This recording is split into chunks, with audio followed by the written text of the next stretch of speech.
Boa noite, rapaziada. Mais um ao vivo lá em casa começa agora e hoje com esse músico monstruoso, Tuco Marcondes. Muito obrigado por ter aceitado o convite. Eu que agradeço. Por favor, rapaziada, compartilhem, chamem os amigos e venham assistir aqui porque, cara, não é toda hora que a gente tem um músico dessa qualidade. Cara, música e guitarra não se misturam. Você falou isso aqui lá. Não foi bem isso. Se misturam, mas não necessariamente. Então é isso que eu quero que você fale, necessariamente. Conta pra mim essa sua visão do músico e do instrumentista. Então, obviamente... Fique à vontade, fale alto para todo mundo te ouvir. Ok. Bom, quando eu comecei a tocar no final dos anos 70, né, garoto e tal, você fica atraído pela destreza que alguns músicos têm com o instrumento, né, mas sempre porque a música é bacana. A gente estava falando sobre isso, né, de gostar de um músico, por exemplo, o Jimmy Page. Não é porque ele toca bem, é porque aquela música que ele tocou é legal. Você tem prazer em ouvir a música. Uhum. Se você tirar a música e deixar só a guitarra, você vai aguentar ouvir umas 3 vezes e depois você não vai ter mais paciência de ouvir, né? A guitarra no contexto da canção. Para isso precisa de uma canção, precisa de uma canção boa, né? E a guitarra tem que estar a serviço dessa canção boa, e não o contrário, né? Então às vezes eu me canso um pouco de ouvir discos de guitarristas com músicas para guitarra, porque o assunto ali tem uma hora que acaba, né? Salvo, claro, raríssimas exceções de músicos que a gente ama e tal. Mas tem uma vala comum ali de músicos que fazem músicas para guitarra, onde o assunto é só a guitarra. Chega uma hora que esgota essa possibilidade, acaba se repetindo fórmulas, né? E eu estava te contando que no meio dos anos 80 eu comecei a gravar, a trabalhar com publicidade, com jingles, e produzir, criar e tal. E que às vezes eu tinha que pensar em músicas que não tinha guitarra. Que era um exercício interessantíssimo para mim, que pô, na época só tocava guitarra e violão e tal. Pensar numa música onde o violão e a guitarra simplesmente não aparecessem. Então você começa a perceber a real importância do instrumento, que é estar a serviço da canção, né? Na maioria das vezes. Claro que pô, tem peças instrumentais de guitarra que são obras de arte, são, né, coisas de gênio. Tipo Jeff Beck, coisas que você ouve aquilo, não precisa de mais nada, né? Mas é interessante. Tipo, tira a música, deixa só o cara.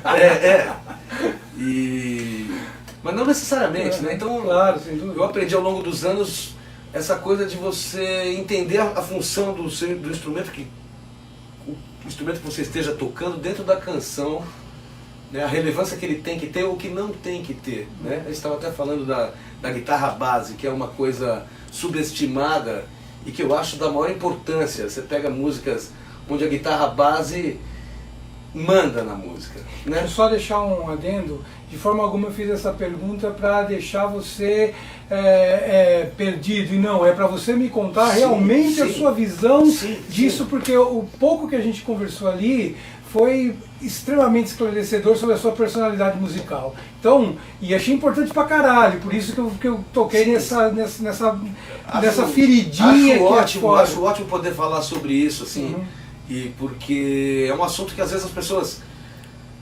O cara é guitarrista, tá desprezando a guitarra? Não tô desprezando a guitarra. Pô, eu amo a guitarra, eu amo o violão, né? Mas eu amo a música mais do que a guitarra e o violão, sabe? Tem músicas que eu adoro, que são músicas de pianista, ou músicas eruditas, enfim. Então eu amo o instrumento, mas amo mais a música. Então, aqui a gente estava falando da coisa da guitarra base. Você pega uma música que foi um puta hit nos começo dos anos 70, que é o Venus, que ela tem aquele...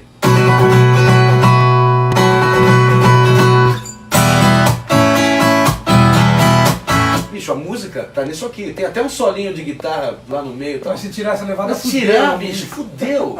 Saca? Né? E esse negócio... É bom pra caramba, né? Puta sacada. Como eu dei outro exemplo do All My Love, dos Beatles. Que é Close Your Eyes and I'll Kiss... Que ela, naturalmente ela seria Close Your Eyes and I'll Kiss You. E não é, o Lennon fez Close Your Eyes and I'll Kiss You. Esse texto é o que dá o molho da música, muito mais do que o solo do Harrison, que é bonito e tal, mas a guitarra base é uma sacada, né, do ritmo que a guitarra base imprime na canção, né? E eu tenho um amigo, o René Parisi, que toca comigo, que é o rei da guitarra base, e ele me ensinou a gostar. Ele falou, bicho, se liga, o solista é bom, mas olha o cara da base, né? Tanto que os guitarristas que ele mais gosta, por acaso, o Pete Townshend, que é um cara que fazendo base é insuperável, né?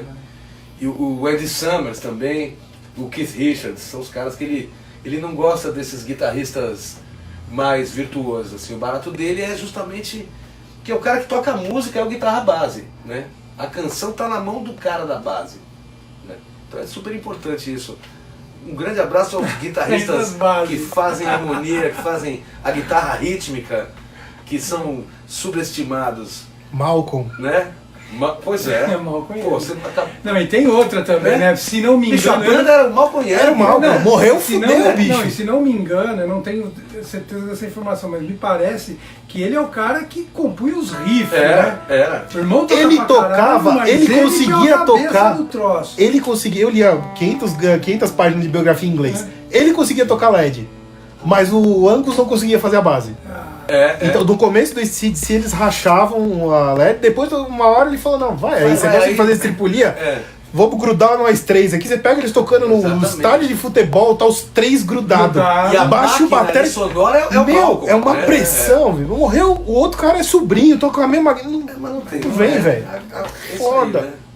Pô, você pode falar. Matou o melhor exemplo, assim.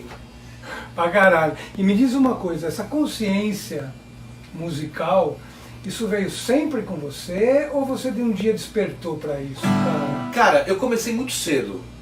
E quando eu comecei, no final dos anos 70, você não tinha informação nenhuma, né? Descobri que eu tinha uma facilidade. E aí eu tive uma sorte que tinha um tio-avô, irmão da minha avó, tio Valdó, que ele era violinista profissional, ele morava no Rio, e tocava violão por hobby. E ele tocava com ele, na época, no final dos anos 70, ele era meu tio-avô, as referências musicais dele eram aqueles violões brasileiros, Abismo de Rosas, aquelas coisas mais antigas. E eu lembro que ele me ensinou, cada vez que ele vinha para São Paulo, ele me ensinava um pedacinho dos Sons de Carrilhões, que é aquela música, vou tocar um pedacinho aqui. Que o bordão afinado em Ré, cara.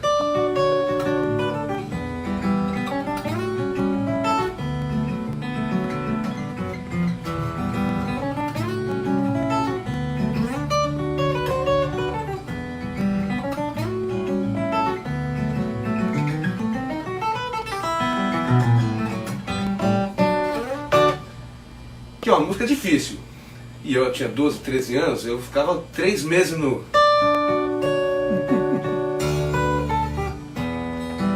Aí quando ele voltava para São Paulo depois de alguns meses para visitar, ele me ensinava. Só que isso me deu uma visão do violão onde você faz a melodia, o acorde, o baixo.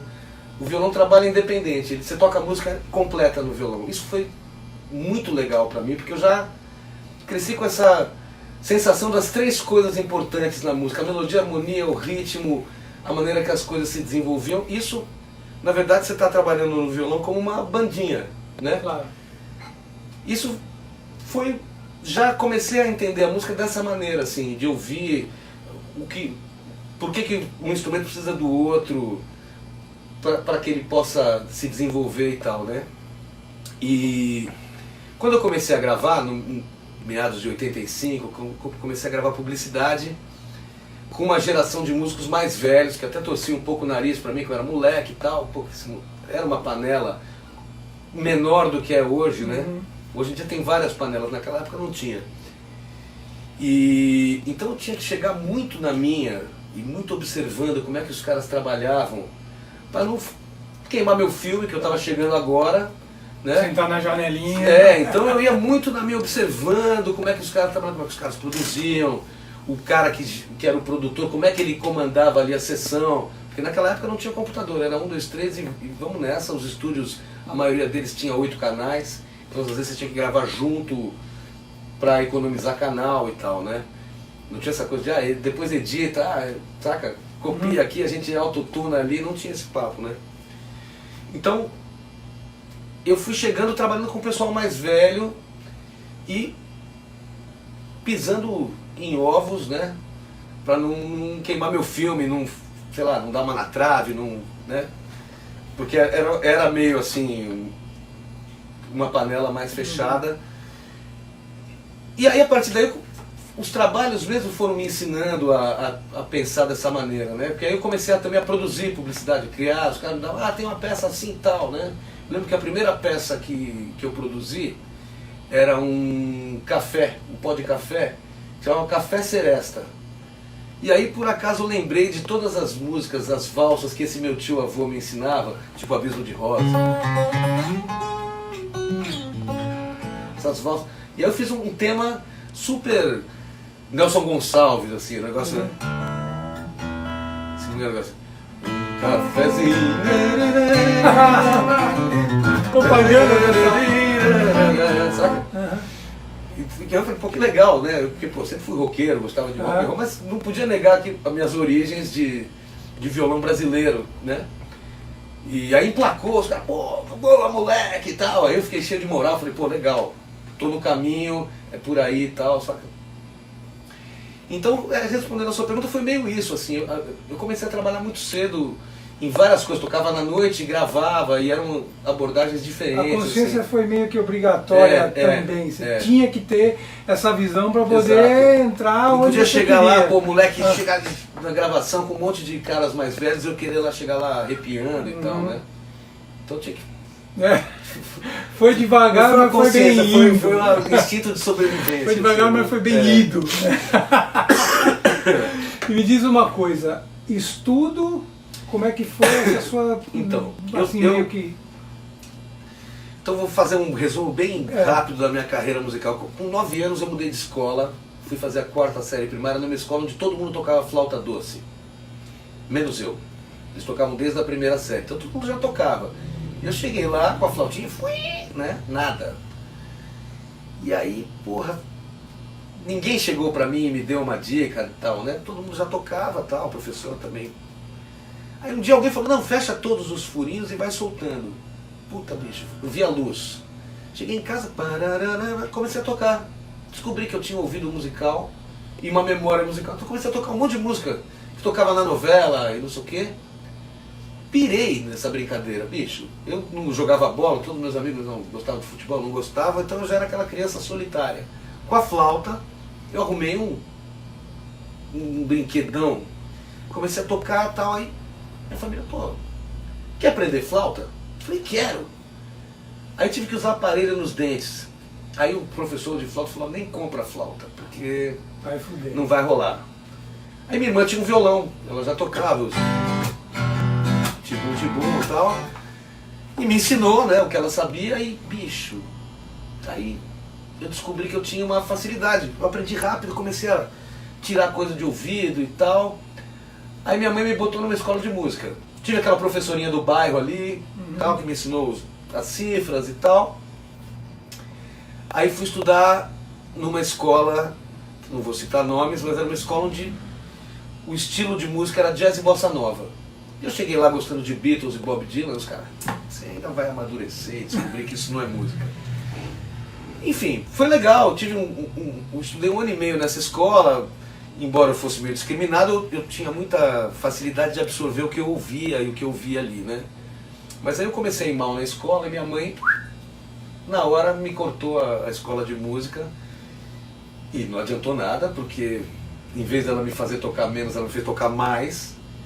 E eu ia correndo atrás na medida que as informações eram disponíveis. Então eu lembro que chegou na minha casa uma fita cassete que chamava O Fino do Violão. E cada faixa era tocada por um violonista brasileiro. Então uma faixa era o Toquinho, outra era o Dilermando Reis, Paulinho Nogueira e tal. Só nego ruim. Só nego ruim. Aí eu falei, porra, isso é um tesouro, eu tenho que tocar essas músicas. Então eu fiquei, bicho, meses debruçado naquele cassete, tentando tirar as músicas que estavam ali gravadas do jeitinho que elas estavam, porque era bem criterioso, não tem aquela notinha e tal. Nesse processo aprendi muito. E foi sempre assim na minha vida, assim. Eu não tive foi um estudo, autodidata, não e tive sempre estudo foi correndo acadêmico, atrás. não sei ler tablatura, minha escrita e leitura de partitura não é fluente, mas eu tenho um bom ouvido. Então isso me ajudou e enfim, estou trabalhando até hoje. Não tá me fazendo falta essa porra. Gostaria de ter isso, porque eu tenho que às vezes sacrificar muito a memória. Eu olho lá uma figura, eu tenho uma leitura assim, mas às vezes embaço ali, falo, como é que é isso aqui? O cara, decorei. Então, acabo me virando de outra maneira, assim, né? E, enfim, foi meio por aí. E o estudo não acaba nunca, porque você não precisa do estudo acadêmico, você precisa estudar. Enfim, eu estou sempre compondo, procurando, descobrindo coisas. Até estava comentando com você que comecei a tocar com dedeira faz uns 2, 3 meses, porque eu quis tocar a música do Jerry Reed, que eu vou tocar aqui daqui a pouco. Claro. E falei, bicho, o cara toca com dedeira e sem dedeira não dá. Aí mudou minha abordagem, tô super entusiasmado, já comprei umas dedeiras, tal, lixo um pedacinho para ela ficar do tamanho que eu gosto. Daí tô ultra feliz porque eu descobri um caminho novo para explorar, assim, né? E teve um determinado momento da minha vida que eu comecei a tocar outros instrumentos. É isso que eu ia perguntar. E... seu contato com outros instrumentos. Que aí eu descobri que eu pegava um instrumentinho ali e começava a fuçar e tal. Eu não virei especialista em nenhum, mas assim, eu sei uns truquezinhos em vários instrumentos, assim, né? Precisou, você se vira. Que aí eu faço assim, não, pô, vou gravar um bandolim. Eu toco um pouco de bandolim e tal, mas eu não sou um bandolinista profissional. Mas aí o que eu faço? Eu crio a coisa que eu vou gravar, estudo ali e gravo. Resolve. Aí, quando tá bacana, eu gravo fluente e tal, o cara ouve e fala, pô, bacana. Eu não precisa saber que aquilo foi trabalhoso pra mim, pra chegar ali, né? Então eu vou me virando assim, né? Tem os instrumentos. E aí, à medida que você vai fazendo isso, você vai pegando naturalmente um pouco mais de fluência, de familiaridade com o instrumento, né? Então eu engano no bandolim, no banjo, cítara indiana, guitarra portuguesa. Agora eu ganhei uma balalaica russa do André Bujanra, também estou dando minhas balalaicadas, que é um instrumento incrível. Ele tem 3 cordas, sendo que 2 são a mesma nota. É mi-mi-lá, é aquele instrumento... Tem 3 cordas e 2 é muito bom. É mi-mi-lá. E é incrível porque você tem possibilidades, essa coisa também... infinitas e da mesma nota. Diferentes, assim, né? E é um barato que você pega um instrumento com outra afinação, um instrumento que você não tem familiaridade, você vira outro músico. Por exemplo, se eu pegar o violão, eu vou para aqueles caminhos onde eu sou familiarizado. No bandolim, os caminhos que eu sou familiarizado são diferentes do que eu sou familiarizado aqui. Claro. Então as minhas ideias no bandolim vão para outra direção. Então às vezes você pega um instrumento de um gênero e bota ele para tocar outro gênero, você acaba descobrindo... Não tem fim isso, é uma droga. Você fica... Cada hora você... Nossa, olha que legal essa possibilidade de usar a cítara... Ainda mais se você tem um pouco de fluência para cada coisa que você pega, né? Facilidade, não fluência. Desculpa, uma facilidade. Eu tenho realmente aí você, vê caminhos, vê possibilidades sonoras naquilo e vai atrás. Aí eu fico louco. Eu posso agora, cada hora que eu vejo um instrumentinho diferente, bicho, eu já quero comprar e aí, puta, já... Eu tô até me segurando de uns tempos pra cá. Para não assim, gastar uma grana. Me diz uma coisa, a rapaziada deve saber que você está aqui graças ao Guto por causa do Country Guitar BR, você está fazendo parte de uma sessão, de um espaço que a gente está tentando movimentar a guitarra country. Uhum. O seu contato com essa linguagem foi como? Porque eu vi você tocando, e aí tem um pouco do country, um pouco do rockabilly, um pouco do rock, tem uma série de coisas que você aglutina para chegar na sua linguagem meio country.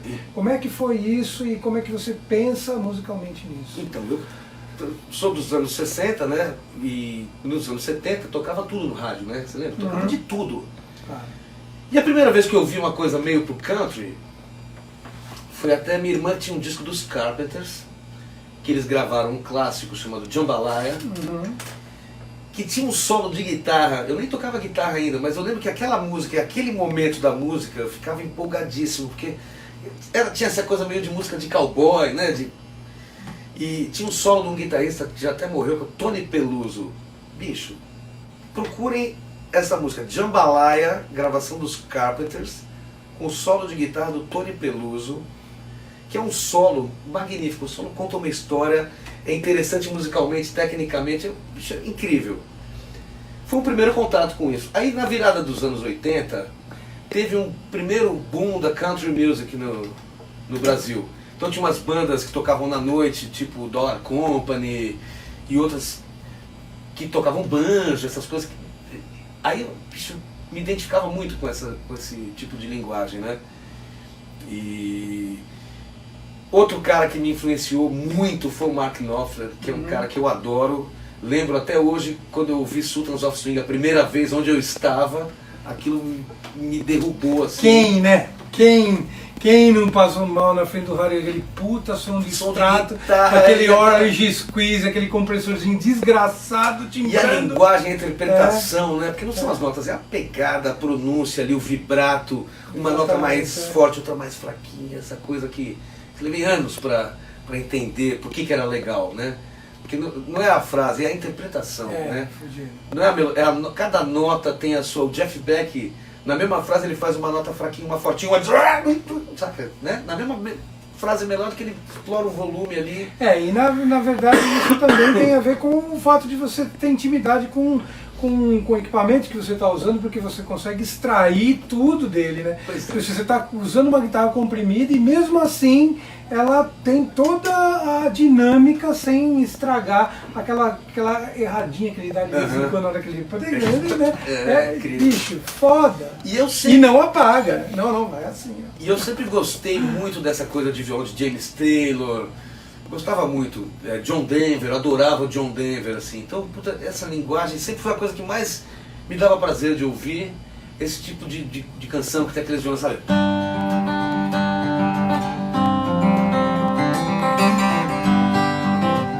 Crosby, Stills, Nash Young. Então, puta, adorava. Então, assim, foi uma coisa que fez parte da minha vida praticamente... Aí teve uma época que isso virou brega. Country, não sei o que. É por causa da associação com o sertanejo. E aí, mas tudo bem, continuei gostando e faz parte da minha... Aí até um negócio engraçado. É que na verdade você é músico, você sabe que isso não é brega, né? Isso é música e é difícil tocar. E aí quando eu conheci o Zé Cabaleiro, o Zeca não tinha gravado nenhum disco ainda. Ele veio para São Paulo e eu tava com aquele trabalho autoral, começando... E o Zeca armando umas coisas pra botar a cara e tal. E eu lembro que ele armou um show no Centro Cultural. E ele tinha ouvido falar de mim, a gente tinha uns amigos em comum. Aí ele me procurou e falou, pô, conheço um pouco do seu trabalho e tal. Vou fazer um show com vários artistas e tal. Você quer fazer? Eu falei, quero. Foi até a primeira vez que eu botei aquele som na rua, assim. E ficamos amigos, enfim. E aí eu colaborei nos primeiros 2 discos dele. Ele me chamou pra produzir uma faixa no primeiro disco. No segundo disco... eu gravei acho que 2 músicas. E ele gosta muito dessa onda folk, blues e country assim e tal, né? Tanto que no terceiro disco dele, que era o Líricas, ele me chamou para fazer os arranjos com ele e para entrar no trampo, fazer... Aí ele mudou toda a banda. Você sideman dele direto. por causa dessa linguagem que ele gostava. Então é um disco super folk, esse disco Líricas. Tem menos influência do Maranhão do que os dois primeiros discos. E até um barato que outro dia eu tava tocando uma música minha e alguém falou, pô, isso parece Zé Cabaleiro. Eu falei, não, na verdade, o Zé Cabaleiro gosta de mim por causa disso, dessa onda, né? A gente até tem uma música que foi para uma novela chamada Bang Bang, por acaso, que era a Balada do Céu Negro, que era uma música assim... Não há nada que acalme um coração que faz do amado seu sabor. Nada basta a minha alma que reclama sem paz, os teus beijos sem amor. Vejo o céu negro derramar sobre a cidade a sua dor. Meus olhos no rastro do sol, que a tempestade nunca apagou. Que elas levam nessa onda meio folk, assim, né? Esse fingerstyle e tal. E então deu maior pé a minha parceria com o Zeca, porque a gente tem uma intersecção ali, embora as influências dele sejam parecidas com as minhas. Ele tem mais uma coisa da música brasileira, eu tenho muito essa coisa da música inglesa e americana. E que deu uma liga bacana, assim, tal, né? Então, essa coisa sempre teve na minha linguagem, essa coisa do country, do folk, assim, né? E aí, um barato que, assim, eu ouvia muito o Paul Simon, e agora, 2 anos atrás, a gente gravou com o Rich um disco onde ele só canta Paul Simon. É o Rich e o Black Tie, que é um trio formado pelo Mário Manga, guitarrista do Tremê, o Fábio Talhafé, que toca viola de arco, e o Suami Júnior, que dispensa apresentações, que é o diretor musical do Buena Vista Social Club. E a gente gravou esse disco só de Paul Simon, onde eu pude tocar as músicas que eu sempre curti na minha infância, adolescência e tal, com um cantor inglês que faz jus aos autores originais, né? Desculpa a tosse, estou saindo de uma gripe. Enfim, então banjo também foi um instrumento que eu sempre quis tocar, até o dia que encontrei um banjo para comprar, e comprei, também fui correndo atrás. Também não sou um banjoísta como excelentes banjoístas que tem, mas eu engano. Então tem assim... Dá aquela estudada e gravo umas coisas que eu falo, ó, legal, hein? Falei, legal, tal, né? Mas não me considero um banjoísta, assim. Se eu tivesse que ganhar a vida só tocando banjo, eu ia ter que estudar muito ainda. Bom, então vamos fazer o seguinte, cara. Vamos tocar uma música. O que você tá afim de fazer? Pô, eu quero tocar essa música do Jerry Reed que eu fiquei... Essa que você me passou? Que eu te passei isso. Ah, tá. Vamos lá. E que eu fiquei treinando aí tocar com a dedeira. Maldita dedeira. Depois do programa eu vou te mostrar um negócio que puta que eu não trouxe a minha, mas você vai pirar.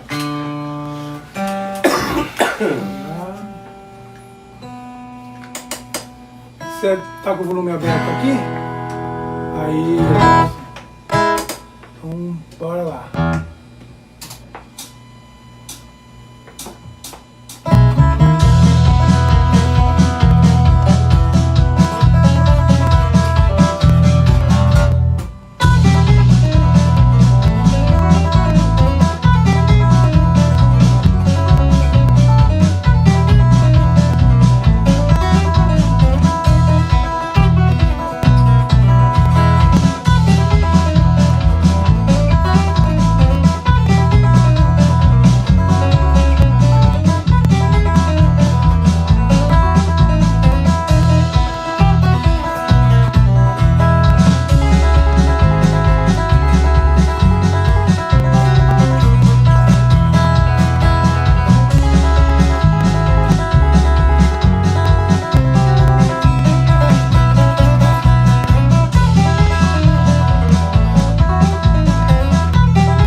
encaixando ainda, não tô com aquela destreza que eu sem gostaria. problema. Mas... Úrsula, por favor, você hoje tá falando que tem muito instrumento acústico aqui. Vai. Vamos. Você quer ficar participando? Então senta.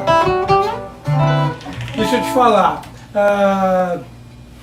Essa sua interação com guitarra e violão, que daqui a pouco você vai mostrar, praticamente não que você toque os dois instrumentos da mesma forma, porque obviamente são instrumentos diferentes, distintos e tal, mas a linguagem é muito próxima, muito parecida. Isso você adquiriu, explica isso pra rapaziada, Então, tirando música. Tirando música, e acostumei desde cedo a tocar o violão com a mão. Tanto que demorou pra eu pegar a palheta. Então quando eu acostumei com a palheta, legal a palheta e tal, mas sempre gostei dessa jogada de usar a mão, porque pô, são 4 palhetas, né, que você tem, que você pode... Então é uma linguagem que eu uso no violão, uso na guitarra, né, sempre que possível Mas é isso que a pergunta é, tirando música, você parou para estudar uma técnica? Não, nunca parei para estudar uma técnica. Porra nenhuma. Não, Dá na verdade, aqui, vamos a última vez que eu parei para estudar uma técnica foi agora com a dedeira. Eu falei, porra, eu quero tocar essa catch dessa música. Caralho aí. E aí eu falei, porra, mas desse jeito não dá. Ainda tinha quebrado a unha, eu falei, pô, vou ter que me render à dedeira, né? E aí foi até um desafio, assim, que eu fiquei, pô, estudando devagarinho e tal.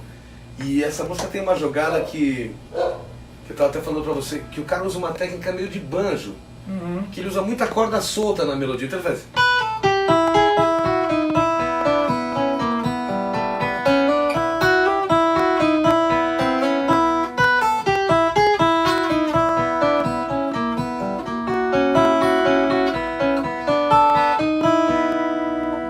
Tá aqui, você quase não mexe, agora aqui, mano, cada hora é um padrão, né? É bem Então legal. foi interessantíssimo poder estudar assim, um negócio novo Eu vou mostrar isso pra rapaziada. Guto, alguma coisa, uma pergunta? Você, Eu queria só dar uma obviamente, perguntada no. Você comentou desse negócio do cenário do country dos anos 80. Aham. Você chegou a se enfiar um pouco nisso aí? Nada, você... eu era pirralho, né? Era todos os caras mais velhos, ninguém dava bola pra mim, não. Eu só ia lá, ficava assistindo e... né, tipo, morrendo de vergonha, assim, né? Vontade de tocar e tal, né? Mas... Aliás, o Marcos de Cunto tá aqui falando um monte, ele é um cara que ele tava é um desses vivendo esse caras, negócio.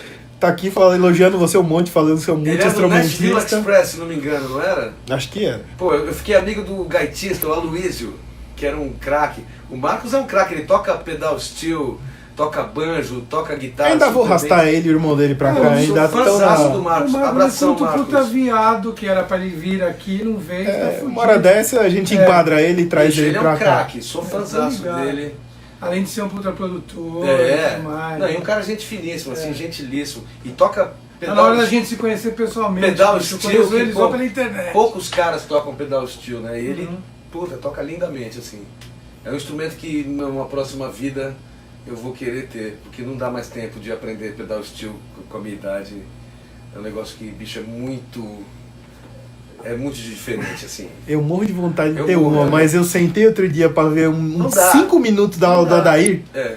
e aí quebrou as pernas. Então, Aliás, pois ele é. vai estar aqui. Eu tinha que ter começado 30 anos atrás, agora não tem condições de tocar pedal steel, porque é um instrumento incrível, né? O som Sonoridade. é incrível. Ah, eu lembro, Imagem. teve um disco que marcou também meu primeiro contato com o country, com um amigo meu, o Marco Pancotti. Ele tinha um disco de uma banda chamada Poco, que é uma banda incrível, assim. Os caras tocam muito, e tinha um disco que chamava Rose of Cimarron, que ele me emprestou esse disco. Pô, eu ouvi esse disco até furar, porque é uma banda muito legal, os caras tinham uma linguagem, instrumentos de corda. Eu lembro que eu ouvia os caras tocando dobro. Eu não sabia, pô, eu tinha 12, 13 anos, não sabia que existia slide, essas coisas, não tinha essa informação. Então eu ouvi e falei, pô, parece um violão, mas não tem, como é que sai esse som, né? E aí eu via o nome dos instrumentos no disco e falava, o que é dobro, saca? O que é pedal steel? Eu falei, por que esses caras tocam, saca? Eu só entendi o mandolin, falei, bom, mandolin deve ser bandolim, banjo, né? E esse disco é incrível, e eu aprendi também. Tem coisas que eu ouço nesse disco, um disco de 77, e é moderníssimo, super bem gravado, a técnica. Tanto que os Eagles roubaram os 2 baixistas do Poco. O Randy Meisner, ele era o primeiro baixista do Poco, os caras foram lá, roubaram. Aí quando o Randy Meisner saiu, eles foram lá, tinha um baixista que cantava agudo igual o Randy Meisner, que era o baixista do Poco, que era o Timothy Schmidt, que os caras foram lá e roubaram de novo. Roubaram. Ó, o Edair tá assistindo aqui, ele falou que se você comprar o estilo dele, ele garante que você aprende a tocar. E ele tá falando que o nome do estilo do Poco é o Rusty Young. Rusty Young, exatamente. Rusty Young. Muito bem, um grande abraço daí. Tem um monte de gente aqui, o Norba tá te mandando um abraço. Norba, grande abraço também. A Nancy está falando que ela que te ensinou a tocar o Tibum Tibum. Minha irmã. E o Kailê tá falando que a primeira vez que ele ouviu o Cliffs of Dover tocado direito era o ex-vizinho dele, que era o Tuco. Olha só. O Kailê é um craque, né? Esse cara, bicho. Ele tem uma onda meio Steve Morsiana, assim, mas com uma personalidade própria, que é incrível, assim. Conheço ele há bastante tempo. Tem uma renca de gente aqui. Olha que bacana. Que bacana, cara. Cara, então eu vou fazer o seguinte, deixa eu matar a curiosidade da rapaziada, porque você também tem um dobro aqui. Tenho. Que um dobro não. Um Resonator. Isso é um tricone da É Delta. um tricone, parar de chamar isso de dobro, porque dobro é o nome da marca, Da não marca, do instrumento. E aí, quero mostrar esse lance da dedeira, essa técnica. Aí se você puder, depois quiser mostrar alguma coisa, a gente vai fazer mais uma música e tal. Porque isso aqui Corta é o bem som lá interessante. corta o som pra não dar o pop no violão. Ah, Deixa eu opa! colocar aqui. Peraí, vamos lá. Pode ir lá. Vamos lá. Sobre esse crapulo Ursula, hoje a senhorita vai ter que dar uma voltinha pra lá, porque aqui tem muita coisa que a senhora não pode encostar. Vamos lá.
Da puta, tem a linguagem do bagulho e fica com essa miguelagem, vai ficar difícil pra eu aprender, vai tomar no cu, cara, Não vai sair dessa vibe aí. Não, mas o pedal steel é outra coisa, né, bicho? Não, óbvio, sem dúvida, mas meu, você já tem a linguagem do troço. E lap você toca também, né? Não tenho.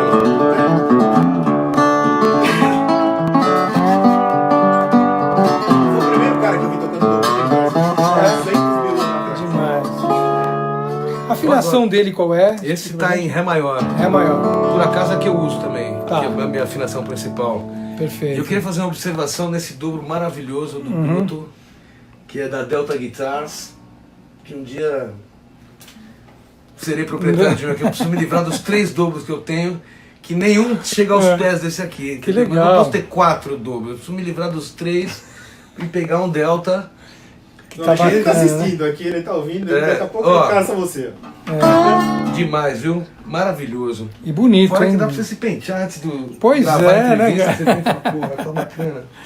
Cara, mostra pra mim um pouquinho, pra rapaziada, o lance da dedeira. Então, eu tive que cortar um pedaço da dedeira, porque ela tinha a parte que tange a corda muito, muito longa pra mim. Então eu fiz ela mais curtinha.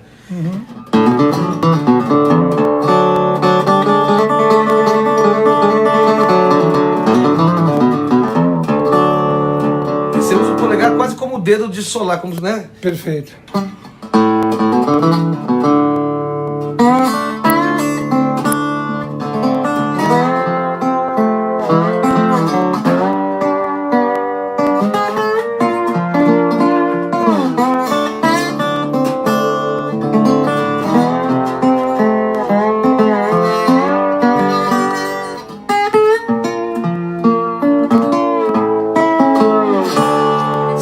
que a dedeira, ela dá um reforço nos baixos, É um assim, ataque, né? O Que- ataque que- do que- instrumento. Se você não trabalhar com unha no polegar, você não vai ter isso nunca. Perfeito. Mesmo com a unha, que eu uso unha, né? Mas é diferente a pegada. Eu tô muito entusiasmado com essa nova descoberta na minha vida, assim. Porque o som é outro, né, bicho? Ele vem com uma... Você redescobre o polegar, além disso, tem isso, né? Que o polegar é um dedo subestimado. Você E precisa pode ser saber usado, segurar. como você falou, como palheta também, de repente já... É, o Tommy Emmanuel, ele segura a dedeira em alguns momentos e toca como se fosse uma guitarra, né? Uma palheta. Mas o legal da dedeira é a independência do polegar que você descobre, né? O polegar que era um dedo, coitado, injustiçado, desprezado, né? bem legal. Vou te arrumar um troço, porque eu tô nessa daí faz 15 anos. Eu desisti da palheta e fui pra dedeira. É demais. Eu arrumei um negócio que vende lá nos Estados Unidos, que ele é um híbrido de palheta com dedeira, que você tem um monte de modelo de palheta e você regula a altura. Então ele é perfeito pra... Assim, a dedeira é coisa, ele é super firme e a hora que você fechou o dedo, você tem a palheta normal que você não esqueceu. Porque isso daí, por mais que você lixa, na hora que você vai fazer um alternado, ele tende a enganchar. Não, engancha pra caramba. Eu tô apanhando demais aqui. Mesmo pra tocar o dobro, eu toco mais tranquilamente de polegar. Vou te arrumar uma dessas, eu vou te ferrar a vida. Você nunca mais vai tocar de palheta normal. Exato. O negócio é o seguinte, estou desaprendendo a tocar de polegar. Porque agora tudo eu quero pegar a dedeira e A sonoridade da dedeira te agrada mais do me que agrada. Não, e o jeito de tocar mudou, né? Então assim, claro, as coisas que eu já toco com o polegar, mas tipo aquela música que eu toquei na abertura, o Nylon, que eu nunca toquei ela de dedeira, eu sempre toquei ela Tocar ela de dedo. E ela de dedeira fica muito mais gostosa de tocar. Dá pra você dar aquela abafadinha e usar o baixo. E pra gente que tá ficando velho é uma cognição nova no cérebro, né? A gente tá aprendendo coisa nova. Não, é um exercício, Claro, sem dúvida. A gente que Caralho. tem o cérebro já danificado devido aos anos 80 e 90, e a cerveja era muito forte naquela época, não era tão filtrada e tal. Pois né? é. Bicho, vamos falar de guitarra um pouco? Vamos. Já mostrou tocando violão. O Alexandre mandou um abraço. Ó. Ele tá assistindo. O cara vai devolver, não consegue devolver o instrumento, né? Vamos lá. Tá legal pra você aí. Tá legal. Precisa... Quer... Ai.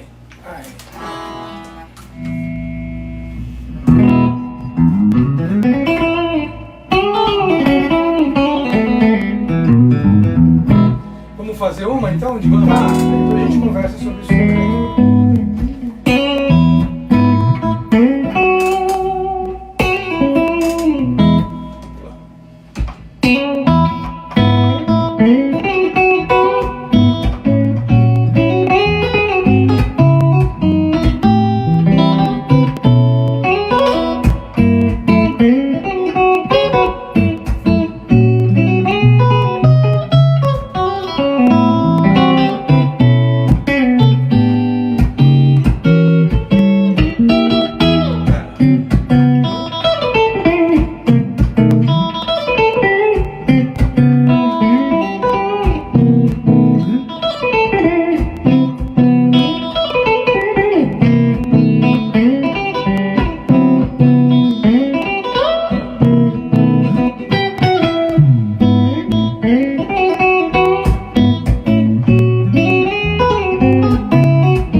Aquela erradinha básica. Essa no é final. uma Brian Setzer. Essa é uma Brian Setzer, que é a Gretsch 6120, customizada pelo Brian Setzer. Porque essa guitarra é um modelo bem antigo, né? Perfeito. E o Chet Atkins também já teve a customização dele. Né? Essa, na verdade, é a Nashville, né? Gretsch Nashville, que tem essas customizações. O Gretsch é um instrumento bem louco, né? Porque tem umas antigas que valem uma puta grana e tem umas antigas que não valem bosta nenhuma, que são E essas meio novas, estranhas, Tem uma né? 5.5 na lojinha anunciada por 50 pau. Não entendi. Eu tenho uma 5.5 e uma 5.8 anunciada na lojinha por 50 pau. 50 mil reais. Então, mas eu vi uma vez um amigo falando que tem umas... Você pega uma década de 60, vale 10 conto. Que não meu, o instrumento não... Né? Agora, bicho, é um ponto Cadillac, pra tocar, né? saca? É uma plataforma de trabalho, assim. É uma guitarra, essa puta construção. Eu quero até mostrar. Escala de A gente vai ébano, fazer mais. né? Que é uma coisa que agora não pode mais, né? O ébano está em extinção. Então... Essa daí é oca ou você tem o Centro Block? Não, Não, ela é não. oca. Essa Ela é é oca. toda... a E você variação consegue é se virar com ela com drive? Não. Ou ela vai até o capítulo Cara, 2? ela não é pra tudo. Não é pra tudo. Cara, eu pra tive tudo. uma, eu tampei o F-Roll com contact, cara. Eu sei, só que o Mark Top, se você meter um drive pesado, aquele o tampo começa a gelatina. Não dá pra... Não é pra reggae. Não adianta você meter um metalzinho. Até porque se você mete um puta drive nessa guitarra, você mata o som dela, que o barato dela é o timbre que ela tem, né? E você bota até uma saturação, ela fica bacana. Mas se você botar um drive mesmo, você padroniza, né? Porque Aí você acaba processando demais o instrumento ele perde e o som. a característica. E essa guitarra, especificamente, ela tem a coisa do timbre característico, né? Pois é. Tem o som de Gibson, o som de Fender, o som de Gretsch, né? E ela é um bicho bem diferente da 335, por É, exemplo. Totalmente diferente. completamente. É outra guitarra Eu tenho uma 335. Você tem que contar a história. Eu vou sei a contar. história da Eu sua vou contar 335. essa Você tem que Claro. contar a história. maravilhosa. Vira lá ao contrário. Eu sei, pra gente ver até que tampa o cara da atrás. padaria ficou com a George Benson. Exatamente. Olha que linda. Belo instrumento. Belo instrumento. Essa eu dei um rim, Hã? 2 córneas Certo. e um fígado como pagamento. Aí você tá usando que encordoamento e qual é a medida? Eu uso Dadário, eu sou endorso da Dadário. Ah, tá. E graças a Deus, porque eu tenho um monte de instrumentos diferentes, a Dadário faz cordas pra tudo, pra banjo, pra mandolin, até pra buzuki, que é um instrumento grego, a Dadário faz corda. E é uma parceria que já dura muitos anos e, pô, me deixa super orgulhoso, porque, pô, é a corda, né? Claro, sem dúvida. E eu tô usando agora no violão uma que é de níquel esse bronze, violão? ela é prateada. Ela tem um som um pouco menos brilhante, que eu gosto muito. Não tem aquele estridente do fósforo bronze, por exemplo. E essa níquel bronze que eu tô... Que o Álvaro exatamente. tanto fala. Ela não tem. Então eu tô super feliz com essa de violão. E a Dadário eu uso nessa aqui, eu uso 011, Tá. que ela parece que é 010, porque ela fica muito molinha. E tem o corpo, né? Que a corda mais fina Exatamente. não produz. Sabia que os caras de bluegrass usam tudo níquel bronze? Ah, é mesmo? É, aquele cara que fica lá, um grandão de bigode, sabe qual que é? Puta, esqueci o nome dele. Estamos aqui com... Tem eu fui atrás dessas cordas de níquel porque eu queria meter um picape pra fazer soar a corda de guitarra no violão. E aí eu descobri que os caras de bluegrass tudo usam níquel em cima. Que dá essa abafadinha no timbre. Que não é tão... Mas não tem nada a ver com uma corda de guitarra, é outra onda. É, né? outra É uma onda, corda de violão que Corda os de caras violão. jogam um banho de níquel por cima, que ela não perde o... Você bota uma corda de guitarra nisso aí, não sai som de nada. Não sai som de nada, né? E... Mas qual foi eu ia responder alguma coisa pra você. Eu perguntei encordoamento, bitola de corda... Você tem que contar a história das 335. Então, agora vamos falar da 335. A 335, então. Vamos voltar, anos 80. Eu já tocava, só que eu não tinha um instrumento legal, porque, pô, quem viveu nessa época se lembra que você, para ter um instrumento importado nos anos 80, ou você cometia um crime de contrabando, ou você gastava os olhos da cara e pagava o preço que a pessoa pedisse, porque você não tinha escolha, não tinha... E tinha uma loja ali na travessa da Avenida Tiradentes, que eu também não vou citar o nome, mas quem se lembra sabe. Vai do que eu tô comprar? falando. Ah, não vai comprar, não pode testar. Exatamente. E aí eu lembro que eu juntei uma Todo mundo já grana, ledou a Leymar, pode falar. juntei uma grana e fui nessa loja. Aquela grana que você economiza dinheiro de presente de parente, da mãe, da tia e tal, e pelo amor de Deus me ajudem. E me ajudaram, eu juntei lá. Fui lá de manhã na loja, pô, tem Fender Stratocaster, cara? Tem. Tem preto, cara? Tem. Aí eu falei, pô, eu quero. Eu falei, então você tem que fazer um cheque administrativo do valor tal, tal. Aí eu falei, pô, peraí que eu vou fazer e volto. Voltei à tarde, com cheque administrativo. O simpático vendedor proprietário da loja falou assim pra mim: mas ao meio-dia o dólar subiu, então o preço da guitarra não é mais esse. Aumentou não sei quantos cruzeiros. Falei, você tá de sacanagem, a gente combinou de manhã, você não lembra, cara? Falei, lembro, mas é isso aí, agora se você não quiser comprar guitarra, não precisa porque tem outro cara interessado. Olha aqui. Aí o moleque, né, olhando a guitarra ali, aí tinha um amigo que tava comigo, falou, não, tem um cartão de crédito, eu te empresto essa diferença aí. E aí essa loja, eles faziam uma coisa que eles parafusavam uma plaquinha de metal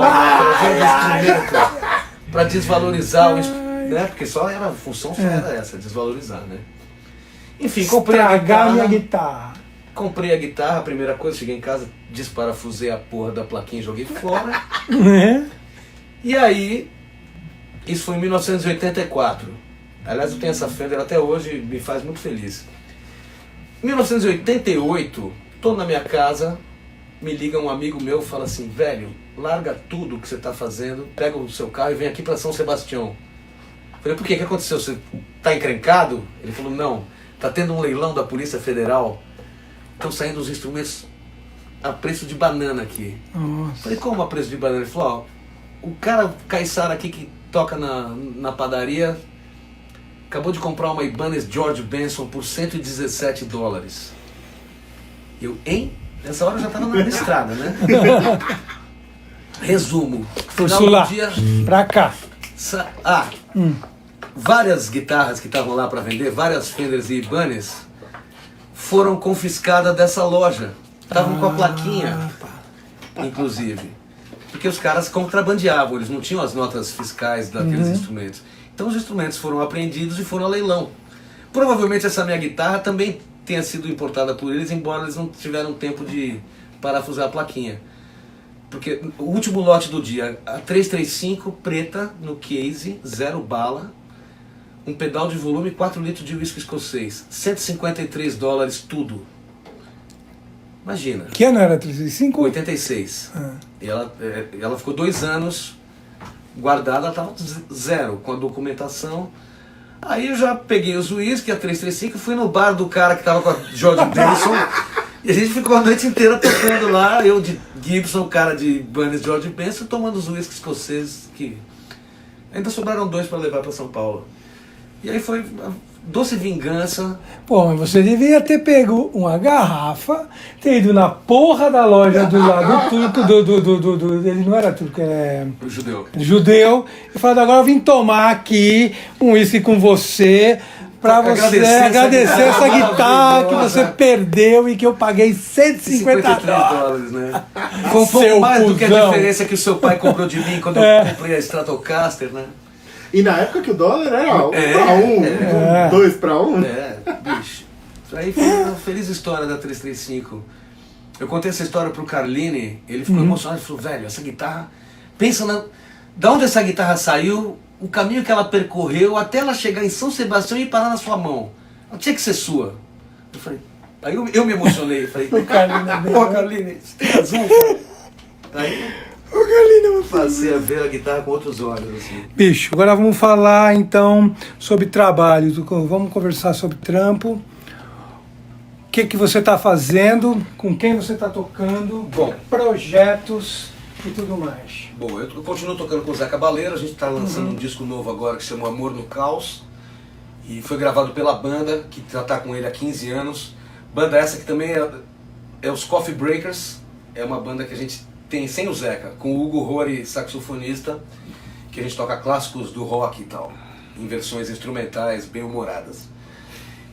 Tem um projeto com o Richie, que a gente está gravando uma trilogia de compositores, cantores de língua inglesa. A gente gravou o primeiro volume em 2016, que era o Old Friends, The Songs of Paul Simon. E a formação é o Richie, o Black Tie, que é um trio formado pelo Mário Manga, guitarrista do Premê, o Suami Júnior, do Buena Vista Social Club, e o Fábio Talhaferri, que toca viola de arco, que é o produtor desse projeto. Então a gente gravou o do Paul Simon, que saiu em 2016, estamos lançando agora, chegou essa semana no Spotify, nas plataformas, um chamado Wild World, The Songs of Cat Stevens, onde com essa mesma formação A gente gravou só com canções do Cat Stevens, que ficou muito bacana. E o ano que vem a gente vai fazer um só com canções do James Taylor, para fechar o pacote. Tô botando meu trabalho autoral de novo na rua, então eu tô gravando um disco novo. Aliás, conta um pouco a respeito da Tuco Marcondes Band, porque muita gente não conhece, eu acho do caralho. A Tuco Marcondes Band foi um projeto que eu tive em 95, logo que eu saí da banda do Edson Cordeiro, e que eu juntei o Cláudio Chernev, que toca nos Mutantes, o René Parisi, que é esse cara da guitarra, rhythm guitar, e o Fábio Arantes, que é um grande amigo também, e a gente gravou um disco com composições minhas, em português, caindo pro rock and roll e tal, e fomos felizes durante um tempo, enfim, até que o mercado mudou, e eu tive, também minha filha nasceu, eu fui tocar com a Fafá de Belém, então da Fafá de Belém já emendei com o Zé Cabaleiro e acabei deixando esse trabalho meio engavetado. Aí de uns 3 anos pra cá eu comecei a sentir um chamado de novo e tava com uma leva de canções novas que eu não tinha desovado ainda, então eu falei, pô, quer saber? Vou montar essa banda de novo. Entrou o Fernando Nunes, baixista, que toca lá com a gente no Zeca, que tocava com a Cássia Eller, com o Ivan Lins e tal, e o Hugo Rory também, saxofone, que faz vocais, toca um teclado, e o René Paris e o Cláudio Chernev continuam. E a gente tá... Mês que vem eu devo baixar as primeiras 2 músicas para as plataformas. Vou colocar gradualmente, em vez de botar o disco todo, vou colocar mensalmente 2 músicas, sempre uma cantada e uma instrumental. E até regravei uma faixa do primeiro disco, que é o Criminoso, dessa vez com um arranjo meio country rock, com a participação do Evandro Mesquita. E tô botando esse som na rua agora também, é uma coisa que tá me empolgando bastante. Tô compondo de novo, tô com material bacana para botar aí. Espero que em breve eu esteja fazendo bastante show com esse trabalho aí. Deixa eu te fazer 2 perguntas. Primeiro, fala pra rapaziada, para as pessoas conhecerem um pouco mais o músico Tuco Marcondes, com quem você trabalhou? Bom, em disco eu já gravei com Ana Carolina, Sandy Júnior, quem mais? Muita gente. Chitãozinho Chororó, os sertanejos todos, gravei com o Abu Janra, gravei com... Cara, muita gente. Agora até me falha a memória assim, mas a Jane do Bock, Fagner, Belchior, muita gente. Zé Geraldo, muita gente daquela primeira leva da MPB dos anos 70 e tal, né? E trabalhei muito também com trilha sonora para documentário, para filme Sideman, do Zé Cabaleiro, da Fafá de Belém, do Edson Cordeiro, J.J. Jackson, falecido, que Deus o tenha, trabalhei também. Você fez até um show com o Guilhermoso. Guilhermoso, o Wild Chicken, o frango selvagem do rock and roll. Só que você não foi dizer América, né? Fui dizer América. Foi dizer América? Opa. Pô, eu toquei 10 anos de dizer América. Baseadíssimo dizer América. Porra, bicho. Claro. E tem uma foto minha de Zé América perdida por aí, que de vez em quando alguém descobre e me faz passar uma vergonha básica assim, e que eu acho ótimo, porque me orgulho de ter sido Zé América um dia. E trabalhei também com os caras de fora, Alejandro Sanz, com o Nico Fidenco, o ídolo da sua mãe, da minha e da dele provavelmente. E, enfim, muita gente. Produção, produzi Nila Branco, produzi agora recentemente uma garota, Raquel Luz, que a gente emplacou uma música na novela das 8, até com a participação do Zé Cabaleiro. Ela regravou, ela fez um disco só cantando músicas de compositores nordestinos. E eu acabei sugerindo que ela gravasse uma música do Zeca, convidei o Zeca para cantar, ele topou, e a gente emplacou essa música numa novela. E por acaso foi a música que a Gal Costa gravou com o Zeca quando ele estava começando. Ela gravou o acústico que chamou o Zeca, que era novo. E as pessoas acabaram conhecendo ele através da Gal, cantando essa música, que é a Flor da Pele. E o Zeca retribuiu a gentileza para a próxima geração, fazendo o mesmo com a Raquel. Gravou essa mesma música no disco dela, né? Então eu faço bastante produção. Agora eu estou mais focado em trabalhar a minha música mesmo, né? Então você já deixou o gancho.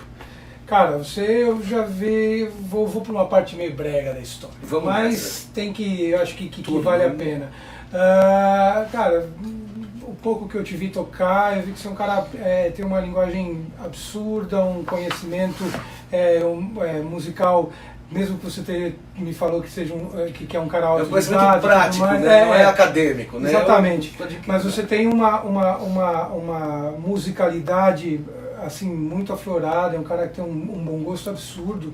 Então, cara, me fala um pouquinho, ou fala pra rapaziada um pouquinho de como que você acha que a gente pode melhorar um pouco o cenário musical aqui no Brasil, se você tem uma ideia de, sei lá, algum toque, sabe, alguma coisa que você acha que a gente possa fazer para melhorar isso, porque tá realmente muito difícil e A gente estava comentando... a visão de uma pessoa, de um músico como você é A importante. gente estava comentando, antes de começar a gravação, que tem duas coisas que eu acho que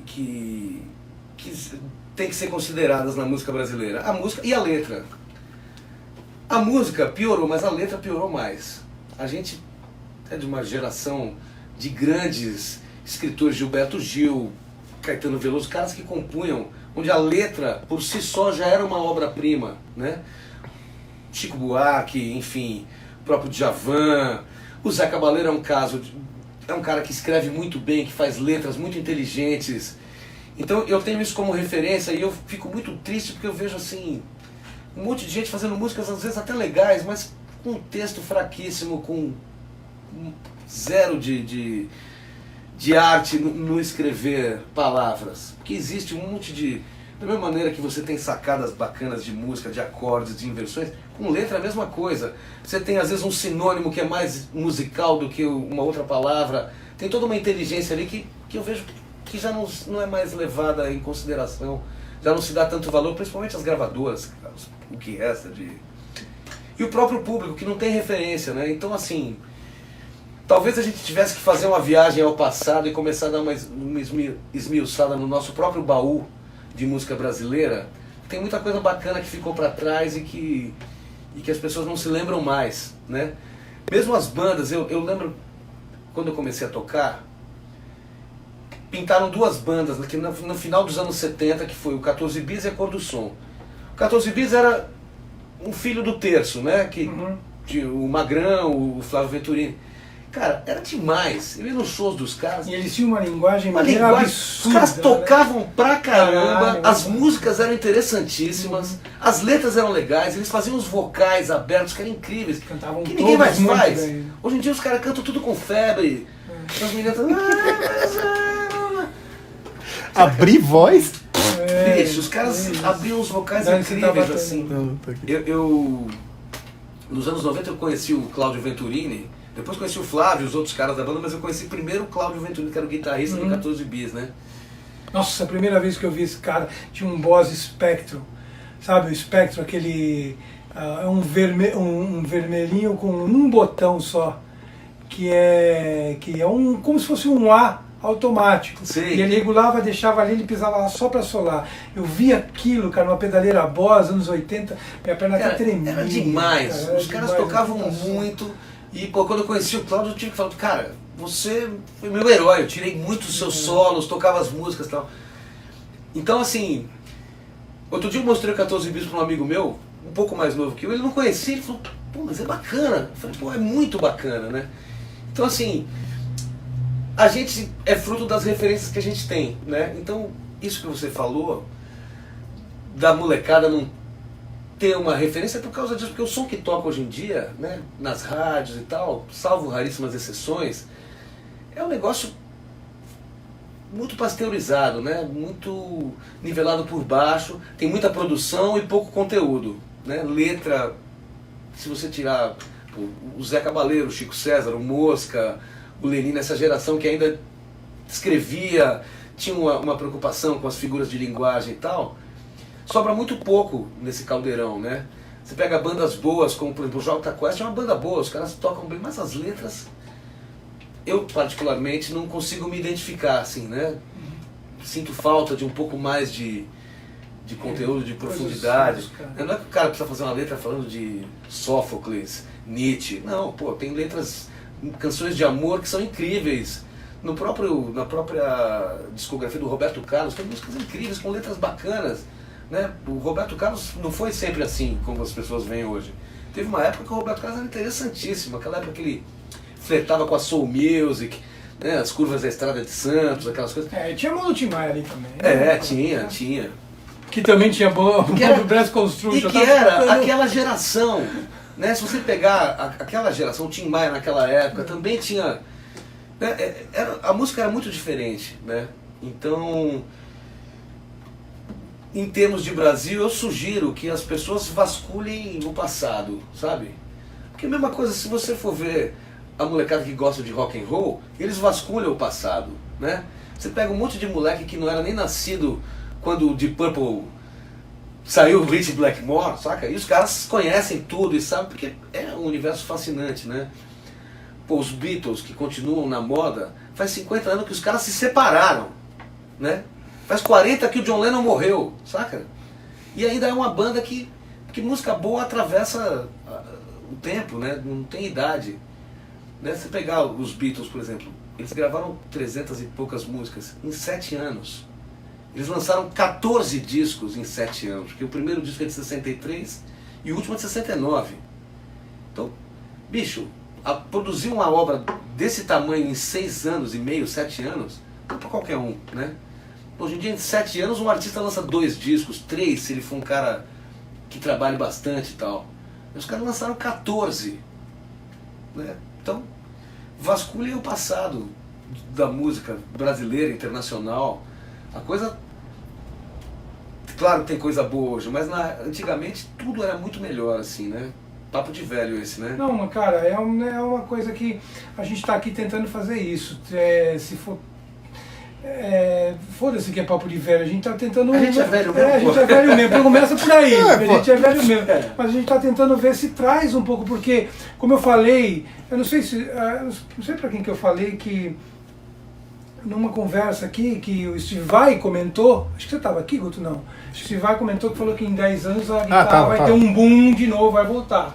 Mas a gente tem que começar por algum lugar, cara, e tem que dar um toque pra essa rapaziada, porque só conteúdo de YouTube e ficar solando que nem louco o tempo inteiro, a música tá indo pra casa do caralho. E você, como é um cara que tem essa visão musical, porque você flui música, cara, você não flui guitarra, entendeu? Pelo menos é a impressão que eu tive. É o que eu busco, né? Muito obrigado. É o que eu persigo, é isso, assim. Se sem música não adianta porra nenhuma, você pode falar o que for, mas não tiver exatamente o que a gente tá falando, bicho. Primeira coisa, precisa ter uma boa canção.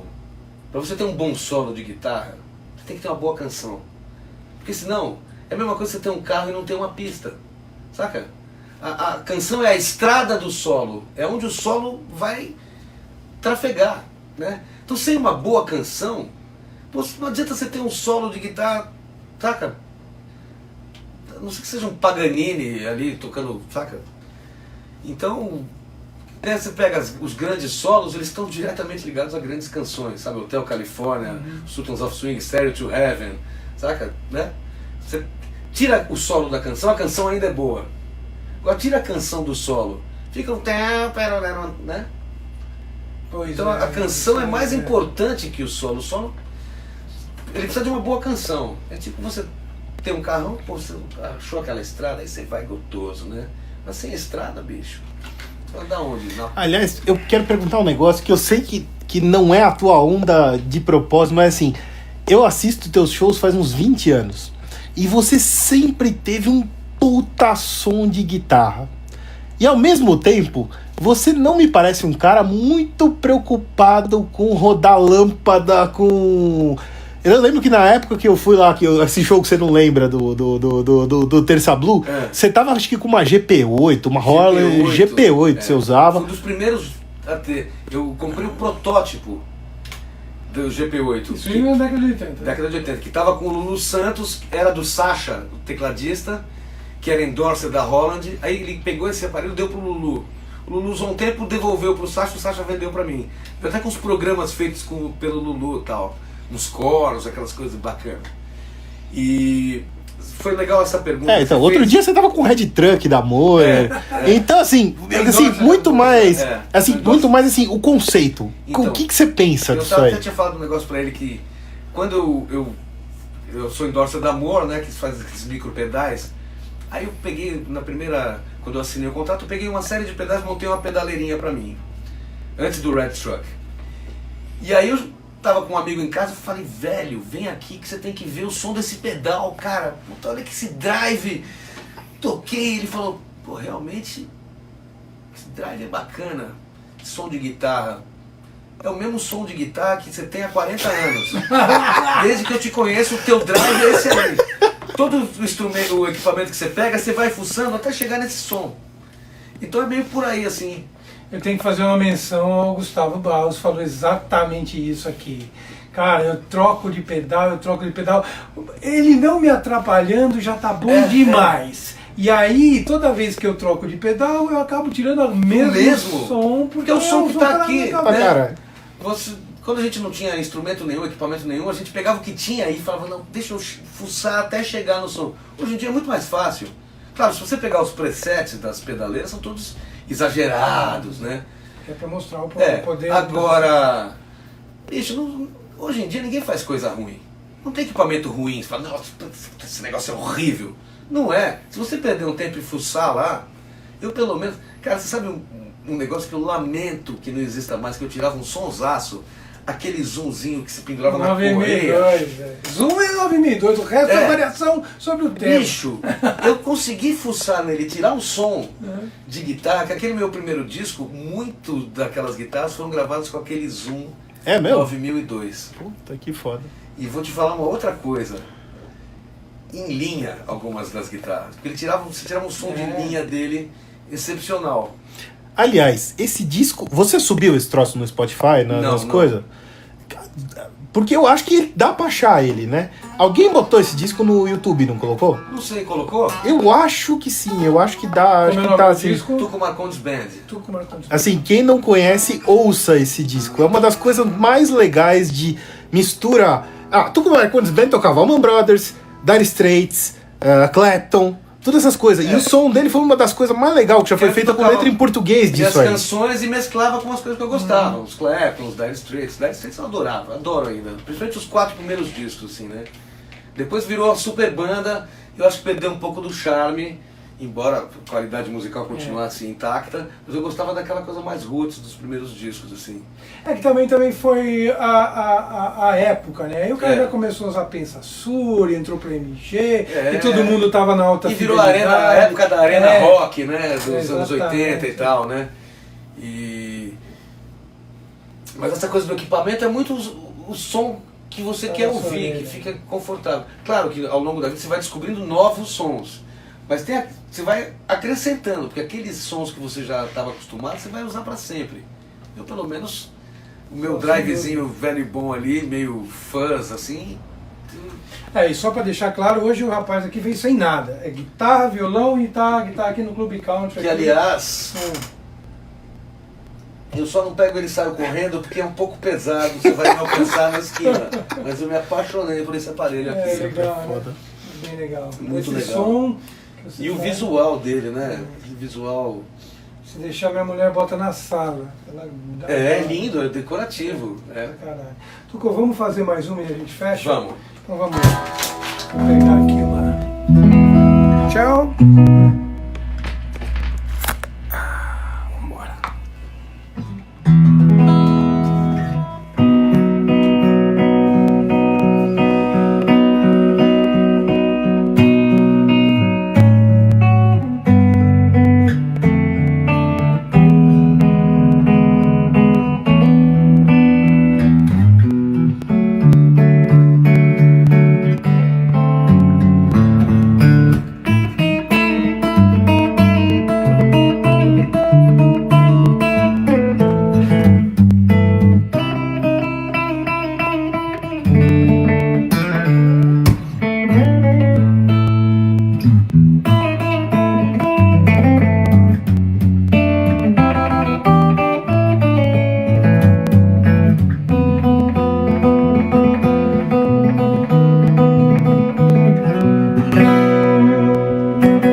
foi I'm the Walrus. Isso que eu adoraria ter feito.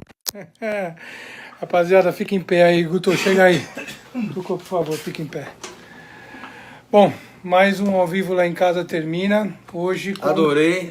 Marcondes. Cara, muito obrigado por ter aceitado o convite aqui. Guto Vig, o cara que aglutinou aqui, que amalgamou. Eu sou mó fã desse cara, há 200 anos. Pra trazer o Tuco encontrei aqui. ele. Finalmente. Cara, assim, muito obrigado. Eu que agradeço. Engrandecedor a sua apresentação. Cara, obrigado por me deixar conhecer você pessoalmente. Pô, cara, sou seu fã há muito tempo. Eu que agradeço. E puta músico, valeu mesmo. E cara. foi divertidíssimo, conversamos coisas muito legais, Que adorei legal. mesmo. Muito obrigado. Grande abraço. Rapaziada, por favor, compartilhem, chamem os amigos, assistam, depois vai pro YouTube, assistam de novo, não percam essa apresentação que foi assim, demais. Muito, muito, muito legal mesmo. Cara, mais uma vez, muito obrigado. Eu que agradeço. Muito obrigado. Rapaziada, valeu! Grande Semana abraço. que vem tem mais.